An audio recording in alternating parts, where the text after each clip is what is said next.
For Ben, what happened the next day was extremely unusual. Instead of his students straggling into class after the bell had rung, it was he who was late. He'd accidentally left his lecture notes and a book on Japan in his car that morning and had to run out to the parking lot before class to get them. As he rushed into the classroom, he expected to find a madhouse, but he was in for a surprise.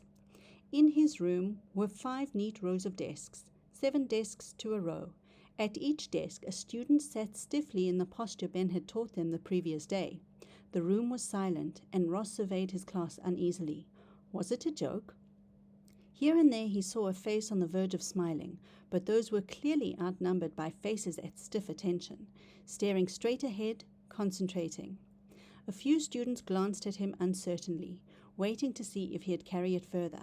Should he? It was such an experience and so different from the norm that it tantalized him. What could they learn from this? What could he learn? Tempted by the unknown, Ben decided it was worth finding out. Well, okay, he said, putting away his notes. What's going on here? The students looked at him uncertainly. Ben looked toward the far side of the room. Robert? Robert Billings quickly rose beside his desk. His shirt was tucked in and his hair was combed. Mr. Ross, discipline. Yes, discipline, Mr. Ross agreed. But that's just part of it. There's something more. Then he turned to the blackboard, and underneath the large strength through discipline from the day before, he added community. He turned back to the class. Community is the bond between people who work and struggle together for a common goal. It's like building a barn with your neighbors. A few students in the room chuckled, but David knew what Mr. Ross was saying. It was what he had thought about yesterday after class. It was the kind of team spirit the football team needed. It's the feeling that you're part of something that's more important than yourself, Mr. Ross was telling them. You're a movement, a team, a cause. You're committed to something. I think we ought to be committed, all right, someone mumbled, but the nearby students hushed him. Like discipline, Mr. Ross continued, to understand community fully, you have to experience it and participate in it.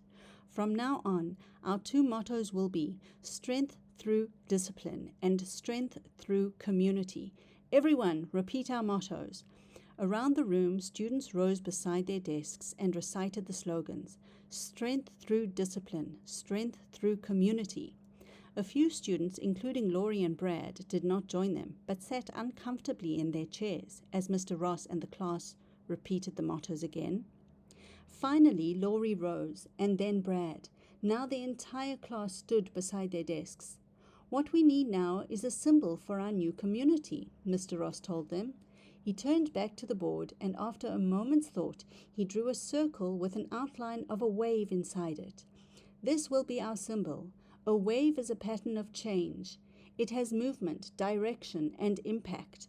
From now on, our community, our movement, will be known as the wave. He paused and looked at the class standing at stiff attention, accepting everything he told them. And this will be our salute, he said, cupping his right hand in the shape of a wave, then tapping it against his left shoulder and holding it upright. Class, give the salute, he ordered. The class gave the salute. Some hit their right shoulder instead of their left. Others forgot to hit their shoulders entirely. Again, Ross ordered, making the salute himself. He repeated the exercise until everyone had it right. All right, their teacher said when they had gotten it. Once again, the class could feel the resurgence of power and unity that had overwhelmed them the day before. This is our salute and our salute only, he told them. Whenever you see another wave member, you will salute. Robert, salute and give our mottos. Standing stiffly beside his seat, Robert performed the salute and replied, Mr. Ross, strength through discipline, strength through community. Very good, Ben said. Peter, Amy, and Eric, salute and recite our motto with Robert. The 4 students obediently saluted and chanted, strength through discipline, strength through community. Brian, Andrea, and Laurie, Mr. Ross commanded, join them and repeat. Now 7 students joined them in the chant, then 14, then 20, until the whole class was saluting and chanting loudly in unison. Strength through discipline, strength through community. Like a regiment, Ben thought, just like a regiment. In the gym after school, David and Eric sat on the floor in their football practice jerseys. They were a little early for practice and were having a heated debate. "I think it's dumb," Eric said as he tied the laces on his cleats. "It's just a game in history class, that's all." "But that doesn't mean it couldn't work," David insisted. "What do you think we learned it for anyway? To keep it a secret? I'm telling you, Eric, this is just what the team needs." "Well, you're going to have to convince Coach Schiller for that." "Well, you're going to have to convince Coach Schiller of that," Eric said, "and I'm not going to tell him." "What are you scared of?" David asked. "You think Mr. Ross is going to punish me because I tell a couple of people about the wave?" Eric shrugged. "No, man, I think they're going to laugh." Brian came out of the locker room and joined them on the floor.